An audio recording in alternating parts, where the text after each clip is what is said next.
What if the most important question you could ever ask isn't, what do I want from life, but why am I here? There comes a quiet moment, maybe late at night, maybe after another long day, when the noise fades and you hear a deeper voice inside whisper, "Is this it?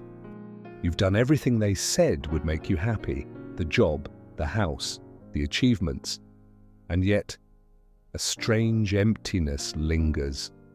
Carl Jung believed that we don't suffer from a lack of success. We suffer from a lack of meaning. We don't need more things to live for. We need one true reason to live. Not a goal, not a title, but a purpose that speaks directly to your soul. Something or someone that makes waking up feel sacred again. And maybe that's why you're here right now. Not just watching this video, but standing at the edge of your own quiet turning point.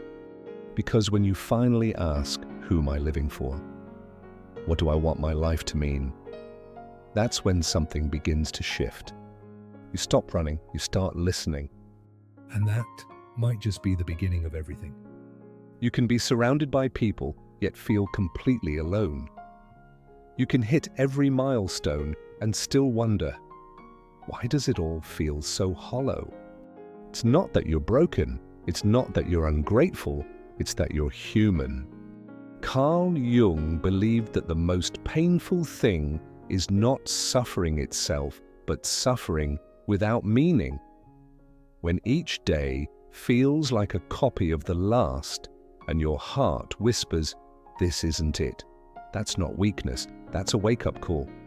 You weren't meant to live on autopilot. You weren't made to just tick boxes and survive. You were born to feel something deeper, to be moved, shaken, and stirred by the reason you exist. And when you don't have that reason, life becomes a slow blur. You smile in photos but ache in silence. You stay busy so you don't have to feel the quiet. You tell yourself, I'm fine, because saying I'm lost feels too vulnerable. But here's the truth. You are allowed to not know. You are allowed to stop and say, I need something more. Because admitting that is not giving up.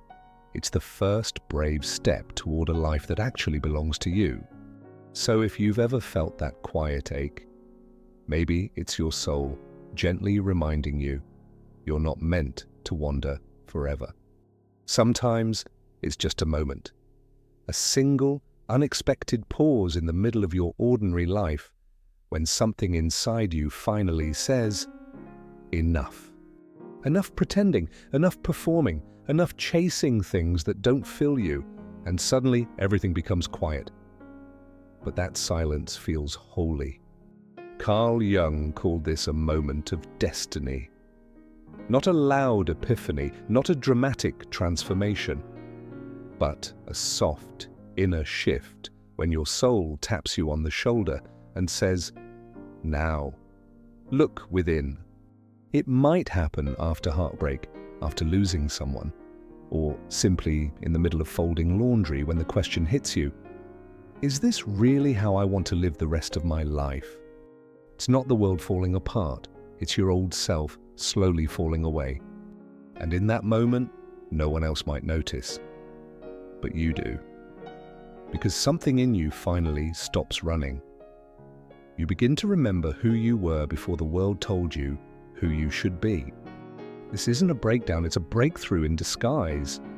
So if you've ever felt like everything you knew was crumbling, maybe it's not the end. Maybe it's the beginning of something truer. Something that was always waiting to rise from within you. Once you've felt that quiet shift, you can't go back to sleep. Not fully, because now the questions follow you. Not to torment you, but to awaken you. Carl Jung believed that your purpose isn't found in the noise of the world, but in the whispers of your soul. That's why it won't come to you in a checklist or a 5-year plan. It shows up in the moments that make you feel again. So, what makes you feel most alive? Maybe it's when you lose track of time while creating. Maybe it's when someone says, "Thank you, you really helped me." Maybe it's the fire in your chest when you speak a truth you've been hiding. Purpose often hides in what feels like home, and sometimes in what scares you the most. To find it, you don't need to chase, you need to listen to the ache beneath your routine, to the tears you wipe away before anyone sees, to the strange joy that rises when you imagine doing something different. This isn't about starting over, it's about starting real. And you won't always have clarity, but if you have a pull, no matter how small, follow it. Because that gentle nudge could be your soul trying to lead you back to the reason you were born. Maybe purpose isn't something grand or flashy. Maybe it's something quiet, something steady, something that feels like home when the world feels too loud. Maybe it's a person, or a calling, or a simple truth that keeps your heart beating through the hardest days. Carl Jung once said, "The privilege of a lifetime is to become who you truly are." And the path to that becoming?